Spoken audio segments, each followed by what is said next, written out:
सुरेश रैना जो भारतीय टीम के पूर्व क्रिकेटर हैं, कई सीरीज में जिन्होंने कप्तानी भी की है भारतीय टीम की, उन्होंने एक बड़ा ऐलान किया है और उन्होंने बताया है कि रोहित शर्मा के बाद भारतीय क्रिकेट का भविष्य क्या होगा और भविष्य में भारतीय क्रिकेट टीम का कप्तान कौन होगा, महान भारतीय क्रिकेट की विरासत को कौन खिलाड़ी आगे लेके जाएगा। रोहित शर्मा के बाद MS धोनी के बाद विराट कोहली आए, विराट कोहली के बाद रोहित शर्मा आए, अब रोहित शर्मा के बाद कौन? ये सवाल हम आप जो भी क्रिकेट फैंस हैं सभी आए दिन सभी के जहन में ये सवाल उठता रहता है। तो इस सवाल का जवाब देने की कोशिश की है सुरेश रैना ने।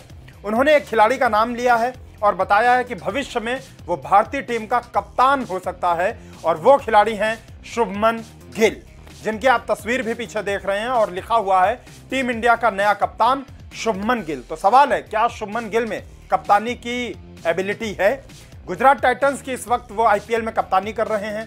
पहली बार वो किसी भी डिपार्टमेंट में किसी भी लेवल पर किसी भी टीम की अगुवाई करते हुए नजर आ रहे हैं। अगर कप्तान के रूप में उनका एनालिसिस किया जाए तो अब तक IPL में तो साधारण सा ही एक कप्तान के रूप में उनका प्रदर्शन रहा, क्योंकि उनकी टीम कुछ खास कमाल नहीं कर पाई, कुछ खास छाप नहीं छोड़ पाई है। उनकी टीम अभी 7वें पायदान पर है पॉइंट्स टेबल में। और अगर हम गुजरात टाइटंस के ओवरऑल परफॉर्मेंस को भी देखें तो टीम ने केवल 3 ही मुकाबले जीते हैं अब तक 7 में से।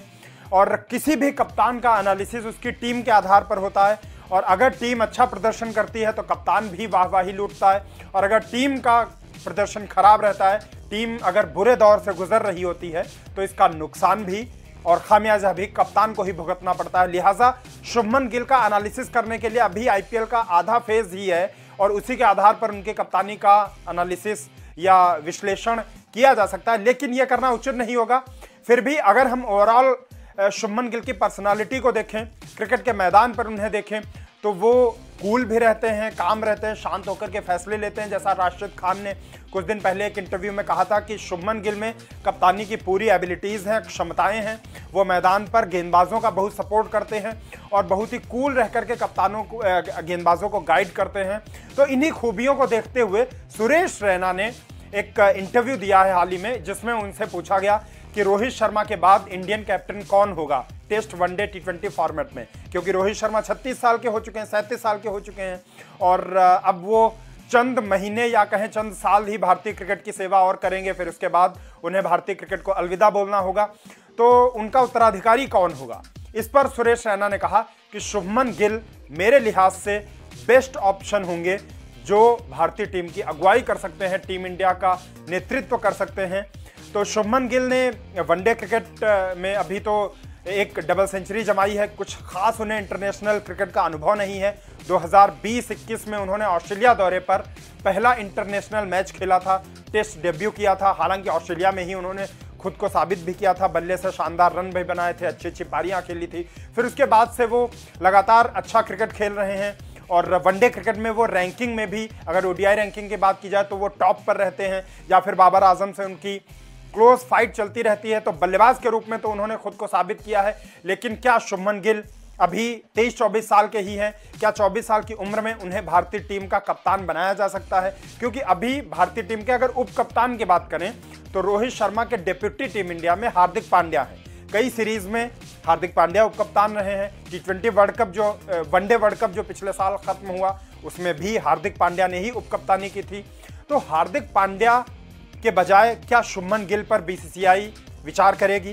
क्या हार्दिक पांड्या को सरपास करके शुभमन गिल को भारतीय टीम की कमान सौंप दी जाएगी? ऐसे तमाम सवाल हैं जिन सवालों का जवाब मिलना बाकी है, लेकिन टीम इंडिया का नया कप्तान होंगे शुभमन गिल, इसका ऐलान सुरेश रैना की ओर से कर दिया गया है।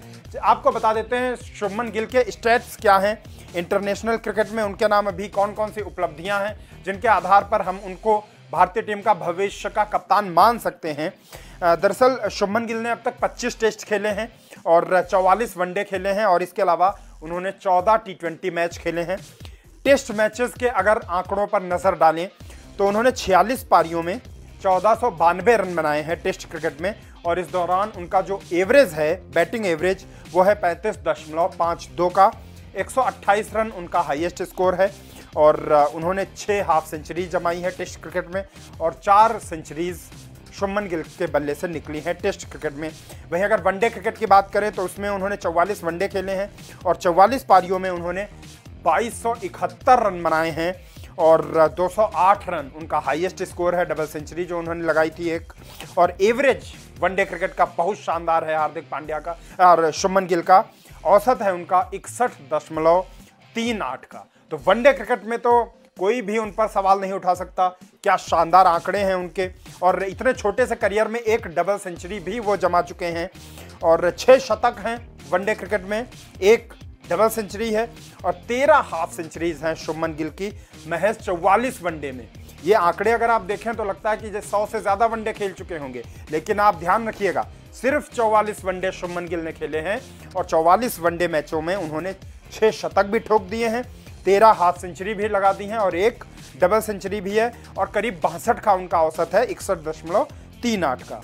वहीं अगर टी20 क्रिकेट की बात करें तो टी20 में 14 मुकाबले खेले हैं, 14 मैच खेले हैं उन्होंने शुभमन गिल ने और 335 रन बनाए हैं।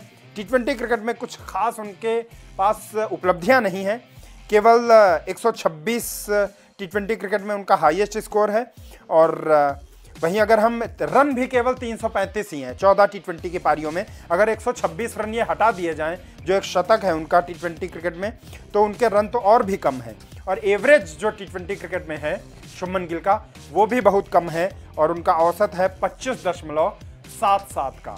तो ये उनका बैटिंग एवरेज है टी20 क्रिकेट में। इसके अलावा स्ट्राइक रेट उनका टी20 फॉर्मेट में है 147 का।